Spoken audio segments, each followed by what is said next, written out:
إن الحمد لله نحمده ونستعينه ونستغفره ونعوذ بالله من شرور أنفسنا وسيئات أعمالنا. من يهده الله فلا مضل له ومن يضلل فلا هادي له. أشهد أن لا إله إلا الله وحده لا شريك له وأشهد أن محمدا عبده ورسوله. يا أيها الذين آمنوا اتقوا الله حق تقاته ولا تموتن إلا وأنتم مسلمون. يا أيها الناس اتقوا ربكم الذي خلقكم من نفس واحدة وخلق منها زوجها وبث منهما رجالا كثيرا ونساء. واتقوا الله الذي تساءلون به والأرحام إن الله كان عليكم رقيبا. يا أيها الذين آمنوا اتقوا الله وقولوا قولا سديدا يصلح لكم أعمالكم ويغفر لكم ذنوبكم ومن يطع الله ورسوله فقد فاز فوزا عظيما. أما بعد فإن أصدق الحديث كتاب الله وخير الهدي هدي محمد صلى الله عليه وسلم وشر الأمور محدثاتها فإن كل محدثة بدعة وكل بدعة ضلالة وكل ضلالة في النار. Ma'asyiral muslimin jamaah Jumat rahimakumullah. Dalam negara-negara yang menganut sistem demokrasi, demonstrasi merupakan perkara yang diperbolehkan. Akan tetapi ma'asyiral muslimin, kalau menurut agama kita, agama Islam, perkara demonstrasi bukan perkara yang dibenarkan. Karena Nabi kita Muhammad sallallahu alaihi wasallam, beliau telah membimbing kita bagaimana di dalam menghadapi pemimpin-pemimpin yang zalim, bimbingan yang bijaksana dan pertimbangan kemaslahatan dan kemadharatan. Ma'asyiral muslimin rahimakumullah, sebelum kita membicarakan bagaimana cara yang dibimbing oleh Nabi kita Muhammad sallallahu alaihi wasallam dalam mensikapi pemimpin yang zalim, perlu kita saksikan bagaimanakah demonstrasi-demonstrasi yang ada di negeri-negeri kaum muslimin. Demonstrasi pertama kali ma'asyiral muslimin di negeri kaum muslimin terjadi di masa Khalifah Utsman bin Affan radhiyallahu anhu. Beliau didemo, pendemo dari berbagai penjuru, dari Mesir, dari Irak, dan berbagai wilayah yang lainnya. Mereka menuju kota Madinah. Demonstrasi sampai berhari-hari, dan terakhir para pendemo itu masuk ke rumahnya Khalifah Utsman. Lalu ada 3 orang yang membunuh Khalifah Utsman. Yang pertama Khurqus ibn Zubair, yang kedua Albah ibn Haisam, yang ketiga Amr ibn Hamak. Ketiga orang ini ma'asyiral muslimin yang menumpahkan darah Khalifah Utsman, yang mana di saat itu beliau sedang membaca Al-Quran, sehingga darah beliau mengalir ke mushaf beliau pada ayat fasayakfikahumullah wa huwas samiul alim. Maka dengan demonstrasi ini berakhirlah pemerintahan Khalifah Utsman bin Affan radhiyallahu anhu. Kemudian ma'asyiral muslimin, kekhilafahan dipegang oleh Ali bin Abi Thalib. Di masa beliau berkuasa, banyak sekali peperangan-perangan saudara. Buntut dari demonstrasi di masa Khalifah Utsman, di antaranya perang Jamal. Aisyah dibantu oleh 2 orang sahabat yang mulia, Talha bin Zubair, Talha bin Ubaidillah, dan Zubair bin Awam. Yang keduanya ini termasuk 10 besar yang bakal masuk surga. Menuntut Khalifah Ali agar mengadili para pendemo-pendemo yang kemarin membunuh Khalifah Utsman. Khalifah Ali setuju, akan tetapi pelaksanaannya ditunda karena keadaan negeri dalam keadaan kacau. Tetapi karena di bagian bawah sudah bergerak, akhirnya terjadi perangan yang luar biasa banyak korban-korban dari kaum muslimin. Kemudian ma'asyiral muslimin menyusul lagi peperangan Siffin. Muawiyah di Syam, beliau belum mau berbaiat kepada Khalifah Ali. Mau berbaiat dengan syarat agar Khalifah Ali mengadili dulu para pendemo-pendemo. Sampai akhirnya terjadi perang Siffin. Pertumpahan darah banyak. Dan juga para ulama mengatakan dalam masalah perang Siffin yang benar yaitu Khalifah Ali bin Abi Thalib. Beliau mengingkari para pendemo, tetapi untuk pengadilannya diundur. Ma'asyiral muslimin rahimakumullah, ini akibat dari demonstrasi yang ada di masa Khalifah Utsman bin Affan anhu. Kemudian ketika Khalifah Ali meninggal dunia karena dibunuh oleh seorang khawarij yang bernama Abdurrahman bin Muljam, maka kekuasaan dipegang oleh putranya Hasan bin Ali. Akan tetapi Hasan bin Ali ini setelah punya kekuasaan, diberikan kekuasaannya kepada Muawiyah bin Abi Sufyan. Dan sikap beliau ini dipuji oleh Rasulullah SAW. Beliau ketika masih hidup pernah menyebutkan tentang perihal cucunya ini, inna ibni hadza sayyid wala 'ala Allah ay yusliha bihi fi'atain muslimin. Sesungguhnya cucuku ini pimpinan, semoga Allah dengan perantaraan cucuku Hasan ini mendamaikan dua kelompok besar dari kaum muslimin. Ternyata terjadi ketika beliau berkuasa, diserahkan kepada Muawiyah. Sebagian orang mencela kenapa dikasihkan, tapi Nabi justru memuji Muawiyah, memuji Hasan bin Ali disebabkan kenegarawanannya. Dia lebih mementingkan keselamatan darah kaum muslimin daripada ambisi kepada kekuasaan. Ma'asyiral muslimin rahimakumullah, kemudian pemerintahan dipegang oleh Muawiyah, dan Muawiyah menjadikan negeri kaum muslimin menjadi kerajaan. Lalu setelah Muawiyah meninggal dunia, digantikan oleh putranya Yazid bin Muawiyah. Banyak orang yang nggak setuju karena Yazid bukan orang yang saleh, bukan orang yang baik-baik. Maka timbul gejolak di negeri kaum muslimin. Di antaranya orang-orang Irak mendatangi cucu Nabi yang bernama Husain bin Ali, dibujuk agar ke Irak. Di sana ada 12.000 pasukan siap mendukung kamu untuk menggantikan khalifah, yaitu kamu cocok sebagai pimpinan, kamu cucunya Nabi. Ketika Husain bin Ali mau berangkat, dinas dari para sahabat gak usah berangkat, tetapi sudah merupakan takdir yang menentukan. Karena Nabi kita pernah menyebutkan, beliau pernah mimpi, beliau menyaksikan Husain dalam keadaan terbunuh. Kemudian ma'asyiral muslimin, Husain berangkat ke negara Irak. Sesampainya di sana, mana pendukung 12.000? Tidak ada. Yang datang pasukannya Gubernur Abdullah bin Ziyad, Gubernur Irak. 5.000 pasukan. Sampai pada akhirnya cucu Nabi Husain bin Ali dipenggal kepalanya. Yang sampai hari ini ma'asyiral muslimin diperingati orang Syiah. Mereka meratapi terbunuhnya cucu Nabi Husain. Kenapa dulu mereka melantarkan? Kalau mendukung, kenapa nggak didukung? Begitu meninggal sekarang diperingati, mereka menangis-nangis terbunuhnya cucunya Nabi Husain di Karbala. Ma'asyiral muslimin rahmatullah. Kemudian di masa Yazid Muawiyah juga terjadi, yaitu di Madinah. Penduduk Madinah nggak setuju dia menjadi pemimpin, akhirnya tidak mau taat. Maka didatangkan pasukan yang besar dari Syam, perang di kota Madinah. Banyak cucu-cucu para sahabat, anak-anak sahabat yang meninggal dunia. Ma'asyiral muslimin rahmatullah.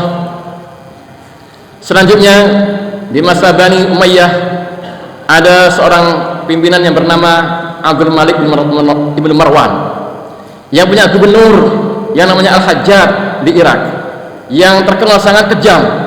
Siapa yang menyelisih dipanggil, dipenggal, bukan dipenjara, dipenggal, sangat kejam sekali. Dari situ timbullah pemberontakan Abdurrahman ibn As'as yang dampaknya sangat luar biasa sampai hampir menggoncangkan pemerintahan Abdul Malik bin Marwan.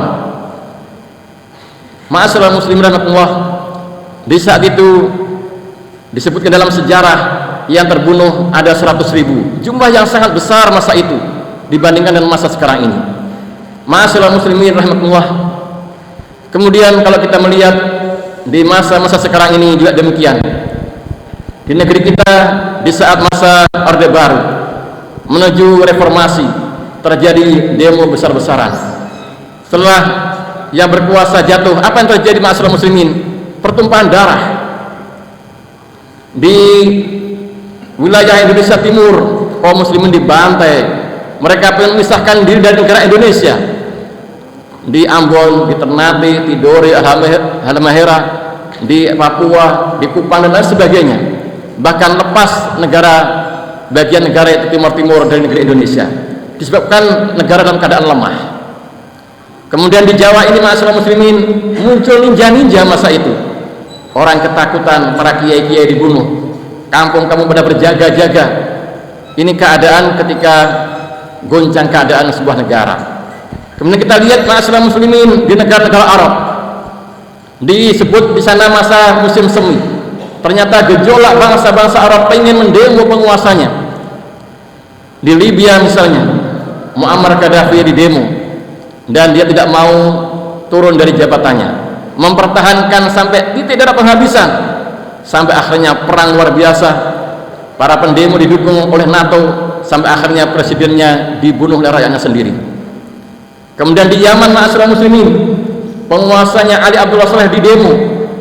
Dulu ada pemberontakan Syiah, tidak pernah berhasil. Begitu didemo, lengser, apa yang terjadi? Justru Syiah ingin menguasai negeri Yaman. Lalu Raja Salman mengirimkan pasukan agar tidak dikuasai oleh orang-orang Syiah, sehingga negeri Yaman sekarang ini dibagi menjadi dua, Yaman Utara, Yaman Selatan. Kemudian di Mesir dan lain sebagainya ma'asyiral muslimin, ini akibat demonstrasi, akibatnya sangat luar biasa, yaitu pertumpahan darah sesama kaum muslimin. Ma'asyiral muslimin rahimakumullah, Nabi kita Muhammad SAW telah memberikan bimbingan kepada kita bagaimanakah cara mensikapi pemimpin yang zalim. Beliau dengan cara yang bijaksana, beliau memberikan wejangan kepada kaum muslimin. Yang pertama, hendaknya kita mentaati para umara, para ulama, para umara untuk ditaati. Allah Subhanahu wa taala berfirman, "Ya ayyuhalladzina amanu, atiiullaha wa atiiur rasul wal amri minkum." Wahai orang beriman, taatilah Allah, taatilah Rasul dan para ulul amri di antara kalian. Ulul amri di sini artinya yaitu ulama dan umara. Ma'asyiral muslimin rahimakumullah, kalau pemimpin itu baik, itu merupakan kebahagiaan bagi kita semuanya. Pemimpinnya sudah soleh, adil, memakmurkan rakyatnya, ini harapan semuanya. Tetapi tidak semuanya seperti itu. Kadang-kadang pemimpin itu muncul pemimpin yang kejam, pemimpin yang zalim. Lalu bagaimanakah cara yang disebutkan Nabi SAW? Yang pertama ma'asyiral muslimin, agar kita menasihatinya, mengarahkan kepada kebaikan. Nabi mengatakan ad-din nasihah. Qulna liman ya Rasulullah? Qal billahi wa li kitabihi wa li rasulihi wa li muslimina wa ammatihim. Nasihat itu diantaranya untuk para pemimpin kaum muslimin. Dinasihati supaya caranya jangan salah, jangan mendolim rakyat dan sebagainya. Kemudian ma'asyiral muslimin, kalau misalnya tidak mau berubah, kita diperintahkan untuk mendoakan kebaikan kepadanya supaya Allah merubah hatinya. Fudail bin Iyad, seorang ulama, beliau mengatakan, andai kata aku memiliki doa yang mustajab, aku berikan kepada penguasa. Lalu beliau ditanya, kenapa demikian? Kata beliau, kalau aku punya doa mustajab, diberikan untuk diriku sendiri, maslahatnya untuk diriku sendiri. Tetapi kalau aku berikan kepada penguasa, maka baiknya untuk penguasa dan seluruh rakyatnya. Ma'asyiral muslimin rahimakumullah. Selanjutnya, apabila dinasihati, didoakan, sama saja apa tindakan kita selanjutnya. Apakah perlu kita mendemonya? Di sini Nabi SAW memerintahkan kita untuk bersabar dengan apa yang terjadi. Kenapa demikian? Beliau mengatakan bersabar karena kesabaran itu lebih baik. Berapa lama dia akan berkuasa? Kalau mungkin negara demokrasi nggak panjang-panjang. Kalau dia seorang raja sampai mati. Karena kalau demonstrasi bagaimana apa yang terjadi masalah muslimin? Justru pertumpahan darah sesama kaum muslimin. Nabi sangat merasa bagaimana harga seorang dia muslimin lebih berharga. Beliau mengatakan hormatul mukmin a'zamu indallahi min hormatil Ka'bah.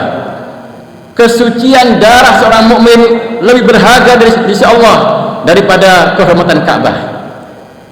Sementara demo-demo yang sekarang ini berapa juta kaum muslimin yang tertumpahkan dengan sebab demonstrasi.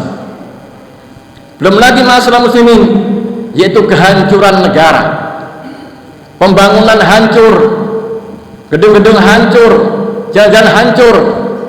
Belum lagi terjadi yaitu kekacauan, ada negeri yang terpisah seperti negara Yaman menjadi dua disebabkan demonstrasi. Ma'asyiral muslimin rahimakumullah, ini diantara anjuran Nabi SAW bagaimana kita mensikapi pemimpin yang zalim. Aku qouli hadza wa sallallahu wa lakum.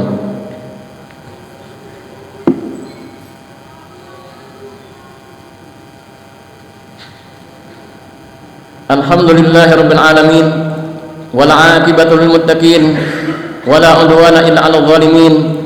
Asyhadu an la ilaha illallah wahdahu la syarikalah wa asyhadu anna Muhammadan 'abduhu wa rasuluh. Amma ba'd. Ma'asyiral muslimin rahimakumullah. Nabi kita Muhammad sallallahu alaihi wasallam telah menyebutkan akan munculnya pemimpin yang baik-baik, pemimpin yang buruk. Beliau mengatakan khiyaru a'immatikum alladzina tuhibbunahum wa yuhibbunakum wa tusalluna alaihim wa yusalluna alaikum.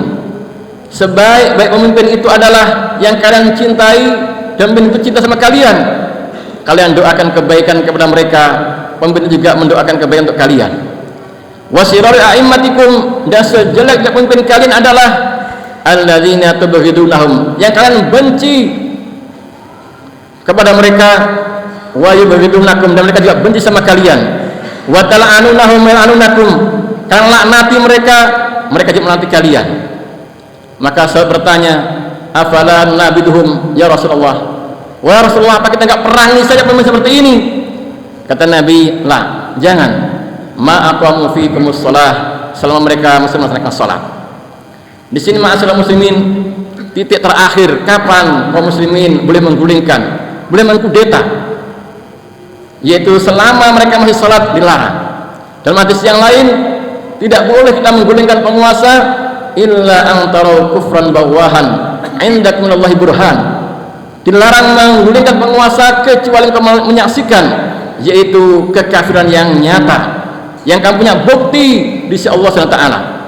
Karena menggulingkan kekuasaan nanti di yaumul qiyamah akan ditanya oleh Allah, mana hujam kamu menggulingkan? Kita harus punya hujah kalau menggulingkan. Ini tidak terakhir masalah ini, tidak terakhir kapan kita boleh menggulingkan kalau keadaannya seperti ini. Selama masih muslim, kita perintahkan untuk mendengar, mentaati. Kalau diperintahkan maksiat, kita nggak perlu mentaatinya, tapi dilarang kita menggulingkan. Kalau ada kemungkaran, ya kita mengingkari, bukan kita menggulingkannya. Kita masih diperintahkan untuk sabar, dan kapan yang terakhir kita boleh mengkudetanya. Ma'asyiral, demikian khutbah kali ini, mudah-mudahan bermanfaat. Allahumma ighfir muslimina wal muslimat wal mu'minina wal mu'minat al ahya'il amwat innaka sami'un qaribud da'wat. Allahumma a'izzal islam wal muslimin wa adhil syirka wal musyrikin. Rabbana lana azwajina wa dhurriyyatina qurrata a'yun waj'alna lana imama. Rabbana atina fid dunya hasanah wa fil akhirati hasanah wa qina adzabannar. Alhamdulillah alamin wa aqimissalah.